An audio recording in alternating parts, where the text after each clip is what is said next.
At another crankis ng Web 125. Siyempre, paano natin yan ginawa yung mga lettering mga bossing ko? Siyempre, panoorin nyo talaga kung paano natin yan. Napaka-basic lang, oo, siyempre. Sa ditong banda na to mga bossing ko, nagmimix na nga ako dito ng pintura. Nagkuha na nga pala ako ng kulay pula mga bossing ko. Tapos, ayan, nakamix na nga tayo dito. Kaya nagkuha na din ako ng sirings mga bossing ko. Tapos nilagay natin yung minix nating pintura na kulay pula. Ginawa ko na nga din yung crankis cover na may kulay plastic mga bossing ko. Tapos nilagyan na nga pala natin ng logo mga bossing ko. Siyempre, yung logo na nilagay natin dito mga bossing ko, yung logo ng Honda mga bossing ko. Tapos kinulayan nga pala natin yan ng kulay pula. Yan kasi nang suggest ng may-ari mga bossing ko or owner. Kaya kailangan talaga nating susundin yan. Kasi siyempre, tayo lang yung gumagawa. Kaya kailangan nating susundin yan. Kahit hindi natin marunong mga bossing ko, testingan natin kung marunong pa ba tayo dito.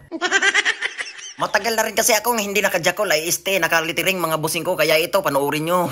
Sa gantong pamarahan mga bossing ko, lalabas talaga yung mga pasmadong kamay nyo. Kapag pasmado yung kamay nyo dito mga bossing ko, mahirapan ka talaga dito. At syempre, natapos na nga natin mga bossing ko. At ito na nga, after natin na nataputan mga bossing ko, sobrang kinis talaga. Napakamimis ba? Napakamimis.